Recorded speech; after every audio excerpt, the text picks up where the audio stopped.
ನೀನು ಮಾಡಿದ ಕೆಲಸವನ್ನು ನಾನು ಎಷ್ಟು ಕೊಂಡಾಡಿದ್ರು ಕಡಿಮೆ. ನೀನು ಈ ಬಡವರ ಮೇಲೆ ಇಟ್ಟಿರುವ ಕರುಣೆಯನ್ನು ಅದನ್ನು ಎಷ್ಟು ಹೊಗಳಿದ್ರು ನಾನು ಕಡಿಮೆ. ನಿನ್ನ ಆಶೀರ್ವಾದ ನಮ್ಮಂತ ಬಡವರ ಮೇಲೆ ಸದಾ ಇರಲಿ ಮಾತೇಶ್ವರ.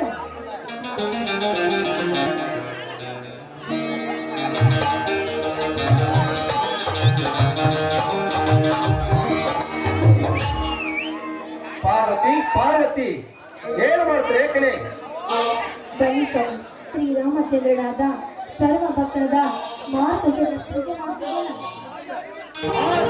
ಪೂಜೆಯನ್ನು ಮುಗಿದರೆ ಪಾರ್ವತಿ ಸ್ವಾಮಿ, ಈ ಮಾರ್ಗದರ್ಶನ ಪೂಜೆ ಈಗ ಮುಗಿಸಿದೆ. ಬನ್ನಿ ಪ್ರಸಾದ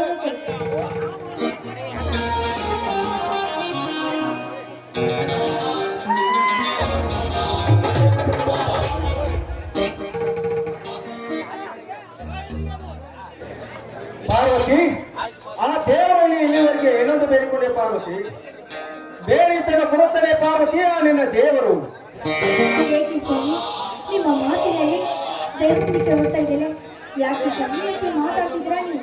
ನಿಮ್ಮ ಮಾತಿನ ಅರ್ಥ ನಿಮ್ಗೆ ಅರ್ಥವಾಗ್ತಾ ಇಲ್ಲ. ಏ ಹುಚ್ಚಿ, ನಮ್ಮಂತ ಬಡವರ ಕೇಳಿದ್ರೆ ಎಲ್ಲಿಂದ ಕೊಡುತ್ತಾನೆ ಆ ನಿನ್ನ ದೇವರು? ಗುಡಿಯೊಳಗೆ ಕಲ್ಲಾಗಿ ಕುಳಿತಿರುವನು ಅವನೇಲಿಂದ ಬೇಡಿದ ವರವನ್ನು ಕೊಡುತ್ತಾನೆ ಪಾರ್ವತಿ. ಎಲ್ಲಿಂದ ಕೊಡುತ್ತಾನೆ? ಸ್ವಾಮಿ, ಯಾಕೆ ನಿಮ್ಮ ಮಾತಿನಲ್ಲಿ ಇಷ್ಟೊಂದು ಹೊಗಳಿಕೆ ಇದೆಯಲ್ಲ? ಯಾಕೆ ಸಮಯಕ್ಕೆ ಮಾತಾಡ್ತಿದ್ರ ನೀವು? ನಿಮ್ಮ ಮಾತಿನ ಅರ್ಥ ನನಗೆ ಅರ್ಥವಾಗ್ತಾ ಇಲ್ಲ. ಪಾರ್ವತಿ, ಬಡವರಿಗೆ ನ್ಯಾಯ ಅನ್ಯಾಯ ಅತ್ಯಾಚಾರ ಅನ್ನು ಮೋಸ ಆಗುವುದನ್ನು ಇದನ್ನೆಲ್ಲ ಕಣ್ಣು ತಗೊಂಡು ನೋಡುತ್ತಾನೆ ಪಾರ್ವತಿ ನಿನ್ನ ದೇವರು. ಗುಡಿಯೊಳಗೆ ಕಲ್ಲಾಗಿ ಕುಳಿತಿರುವನು ನಮ್ಮಂತ ಬಡವರು ಹೋದರೆ ಗುಡಿಗೆ ಬಾಗಿಲನ್ನು ತೆಗೆಯುವ ಪಾರ್ವತಿ ಈಗಿನ ಪೂಜೆಗಳು. ಅದೇ ಶ್ರೀಮಂತರ ಹೋದರೆ ಬಾಗಿಲನ್ನು ತೆಗೆದು ಪರಸಾದನ್ನು ಕೊಟ್ಟು ಆಶೀರ್ವಾದವನ್ನು ಮಾಡಿ ಕಳಿಸುತ್ತಾರೆ ಪೂಜಾರಿಗಳು. ಇದನ್ನೆಲ್ಲ ಕಣ್ಣು ತಗೊಂಡು ನೋಡ್ತಾರೆ ಪಾರ್ವತಿ ನಿನ್ನ ದೇವರು. ಅನ್ಯಾಯ ಅತ್ಯಾಚಾರ ಯಾರೇ ಮಾಡಿರ್ಲಿ ಆ ದೇವರು ಅವರಿಗೆ ಶಿಕ್ಷೆ ಕೊಟ್ಟೆ ಕೊಡ್ತೇನೆ ನನ್ನ ದೇವರು. ಪಾರ್ವತಿ, ದೇವರ ಮೇಲೆ ಇಷ್ಟೊಂದು ನಂಬಿಕೆ ನನಗೆ ಇದು ಒತ್ತಿ ಅನಿಸುತ್ತದೆ. ನಂಬಿದವರು ಯಾವತ್ತೂ ಕೈ ಬಿಡಲಿಲ್ಲ ನನ್ನ ದೇವರು. ಹೋಗಲಿ ಬಿಡು ಪಾರ್ವತಿ, ಆ ನನ್ನ ಸೇರಿದರ ಇನ್ನು ಕಾಲೇಜಿನ ಮುಗಿಸಿರಲಿಲ್ಲವಾ? ನಾನು ಕೂಡ ಅದೇ ಚಿಂತೆ ಮಾಡ್ತಾ ಇದ್ದೆ. ಇಷ್ಟೊತ್ತಿಗೆ ಬರುವ ನನ್ನ ತಮ್ಮ ಇಷ್ಟದಾದ್ರೂ ಬರ್ಲಿಲ್ವಂತ. ಏ ಹುಚ್ಚಿ, ನೀನೇನು ಗಾಬರಿ ಆಗಬೇಡ. ಅವನೇನೋ ಹುಡುಗನಲ್ಲ, ಏನ ಜೊತೆ ಸೇರಿ ತಡವಾಗಿರಬಹುದು. ನೋಡಿ ಸ್ವಾಮಿ, ನನಗೆ ತಂದೆ ತಾಯಿ ಯಾರಿಲ್ಲ, ಅಕ್ಕ ತಂಗಿನೂ ಯಾರಿಲ್ಲ. ಇದು ಒಬ್ಬ ತಮ್ಮನನ್ನು ಚೆನ್ನಾಗಿ ಓದಿಸಿ ಕಲಿಸಿ ಅವನಿಗೊಂದು ನೌಕರಿ ಕೊಡಿಸಬೇಕೆನ್ನುವುದೇ ನನ್ನ ತಂದೆ ತಾಯಿ ಕನಸು. ಆ ಕನಸನ್ನು ನನಸು ಮಾಡಿದ್ರೆ ನನ್ನ ಆಸೆ. ನೋಡು ಪಾರ್ವತಿ, ಸೇರಿದ ನಾನು ಕುಳಿತು ನೀವೇನು ಯೋಚನೆ ಮಾಡಬೇಡ. ನನ್ನ ಹೆಸರಲ್ಲಿ ಇರುವ ಆಸ್ತಿಯಾದ ಭಾಗ ಆದರೂ ಮಾರಿ ಅವನಿಗೆ ವಿದ್ಯಾಭ್ಯಾಸನ ಕಲಿಸಿ ಒಂದೊಂದು ದಿನ ಸರ್ಕಾರಿ ನೌಕರಿ ದೊರಕುವಂತೆ ಮಾಡುತ್ತೇನೆ. ಆ ದೇವರು ರೀತಿ ಮಾಡ್ತಾನೆಂದು ಸಂಪೂರ್ಣ ನಂಬಿಕೆ ನನಗಿದೆ. ನೀವು ನನ್ನ ಪಾಲಿನ ಪ್ರತ್ಯೇಕ ಸ್ವಾಮಿ, ನನ್ನ ಪಾಲಿನ ಪರಮ ಭಕ್ತ ದೇವರು. ಪಾರ್ವತಿ, ಮನಸ್ಸಿನಾಗಿ ಹುಟ್ಟಿದ ಮೇಲೆ ಜೀವನದಲ್ಲಿ ಸುಖ ದುಃಖಗಳು ಜೀವನದಲ್ಲಿ ಬರುವುದು ಸಹಜ. ಅವುಗಳನ್ನು ಎದುರಿಸಿ ಬಾಳುವುದೇ ಮನುಷ್ಯನ ಕರ್ತವ್ಯ. ಯಾರಿಗೆ ಅನ್ಯಾಯ ಆಗದಂತೆ ನೋಡಿಕೊಂಡು ಹೋಗುವುದೇ ನಮ್ಮ ಉದ್ದೇಶ. ಸ್ವಾಮಿ, ನಾನು ನಿಮ್ಮ ಹೆಂಡತಿ ಆಗಬೇಕಾದ್ರೆ, ನೀವು ನನ್ನ ಗಂಡನಾಗಬೇಕಾದ್ರೆ, ನಮ್ಮ ಮನೆಯ ಹಿರಿಯರಾದ ಅತ್ತೆ ಮಾಂದ್ರ ಆಶೀರ್ವಾದ ಮತ್ತು ಸ್ತ್ರೀ ಮಾತೇಶ್ವರ ಆಸ್ಪದ ಕೃಪೆ ಇದ್ದೇನೆ ಸ್ವಾಮಿ ನಮಗೆ. ಹಾ ಮಹಾರಾಣಿಯವರೇ, ಹೀಗೆ ಮಾತನಾಡುತ್ತಾರೆ ನಿಂತರು ಅಥವಾ ಹೊಟ್ಟಿಗೆ ಏನಾದರೂ ವ್ಯವಸ್ಥೆ ಇದೆಯೋ? ಅದೇನು ಸ್ವಾಮಿ, ತುಂಬಾ ಹೊತ್ತಾಯ್ತು, ಊಟ ಮಾಡುವುದಕ್ಕೆ.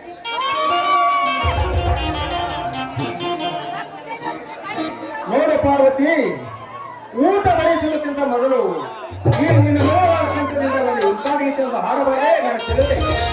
ಆಯ್ತು ಸ್ವಾಮಿ, ನಿಮ್ಮ ಮಾತಿಗೆ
ಅಂದ್ರೆ ತುಂಬಾ ಇಷ್ಟ.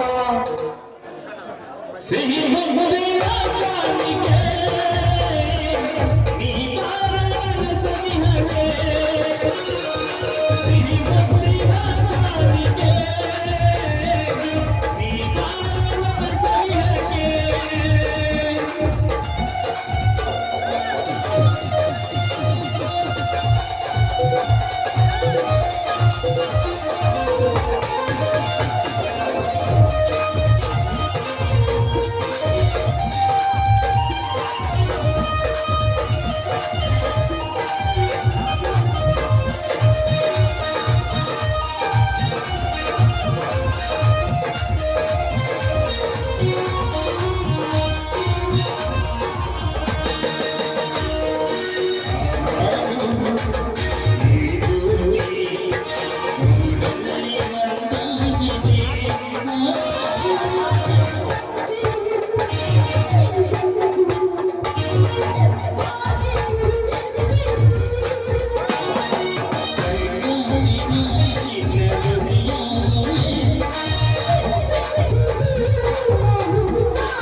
ನೀವೇನಾದ್ರೂ ಊಟ ಮಾಡಿದ್ರೆ ನಡೆ ಹಾಗಾದರೆ ಪಾರ್ವತಿ, ನನಗೆ ಹೊಸವಾಗಿದೆ.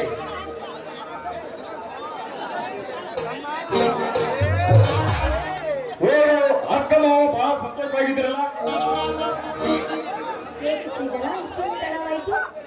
ಏನಿಲ್ಲಕ್ಕ, ಮೇಸು ಎಷ್ಟ ಕ್ಲಾಸ್ ಬಂದರು, ಸ್ವಲ್ಪ ಬರ್ಲಾಕ ಲೇಟ್ ಆಯ್ತು. ಹಾಗಾದ್ರೆ ಬರೋದು ತಡವಾಗಿರ್ಬೇಕು, ಹೊಟ್ಟೆ ಹಸ್ತಿರ್ಬೇಕು, ನಿಮ್ಮ ಬಾವನ ಜೊತೆ ಊಟ ಮಾಡೋ ಅಂತ. ಬಾರಪ್ಪ ಸಿರಿಧರ, ಹೊಟ್ಟೆ ಹಸಿದಿರಬಹುದು, ಊಟ ಮಾಡೋಣ. ಹಾಗಾದ್ರೆ ನನಗೂ ಹೊಟ್ಟೆ ಹಸಿದಿದೆ. ಅಕ್ಕ ಏನು ಅಡಿಗೆ ಮಾಡ್ತಾ ನೋಡೋಣ ಬನ್ನಿ ಮಾವ.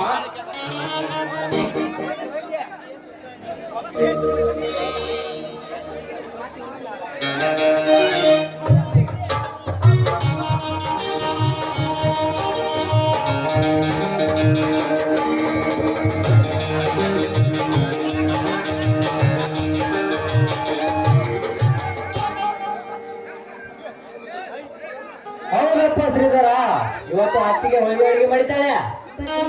ನಾನು ಹೋಳಿಗೆ ಅಡಿಗೆ ಮಾಡಿದ್ದು ನಿಮಗೆ ಗೊತ್ತಾಯ್ತಪ್ಪ? ನನಗೆ ಚೆನ್ನಾಗಿ ಗೊತ್ತು ಅತ್ತಿಗೆ, ಏಕೆಂದ್ರೆ ಇವತ್ತು ಮಾರುತೇಶ್ವರ ಜಾತ್ರೆ ಅಲ್ಲವೇ. ಬಂದ್ರಿ, ತೋಟದಲ್ಲಿ ಕೆಲಸವನ್ನು ಮುಗಿಸಿಕೊಂಡು ಬಂದೇ ನಾವು ಹಾಗೆ ಬಂದೀವು. ಹೌದಣ್ಣ, ಹೊಲದಲ್ಲಿ ಎಲ್ಲ ಕೆಲಸವನ್ನು ಮುಗಿಸ್ಕೊಂಡು ತಾನೆ ಈಗ ತಾನೇ ಮನೆಗೆ ಬಂದೆ. ರಾತ್ರಿ ಹೊಲದಲ್ಲಿ ಕೆಲಸ ಮಾಡಿ ತುಂಬಾ ದಂಡಿರ್ಬೇಕು. ಬಾರಪ್ಪ ಎಲ್ಲರೂ ಸರಿ ಊಟ ಮಾಡೋಣ. ಪಾರ್ವತಿ, ಊಟ ಬಡಿಸುವುದಕ್ಕಿಂತ ಮೊದಲು ಒಂದು ಹಾಡನ್ನು ಹಾಡಬೇಕು. ಹೌದಕ್ಕ, ಮಾವನ ಸಂತೋಷವೇ ನಮ್ಮೆಲ್ಲರ ಸಂತೋಷ.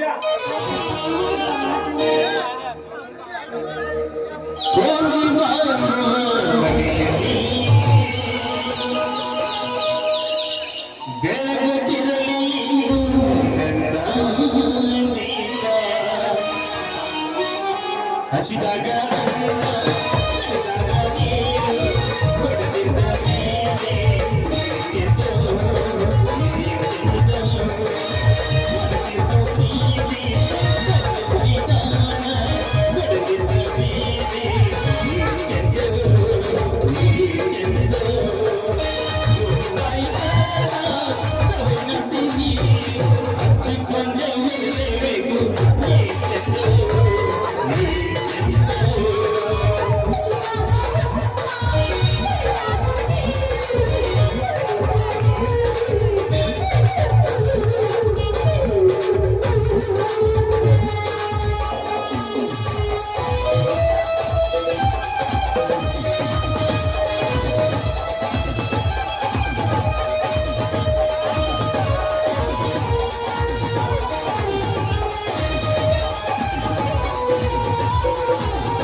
ನಡೆ ಎಲ್ಲ ಸೇರಿ ಊಟ ಮಾಡೋಣ.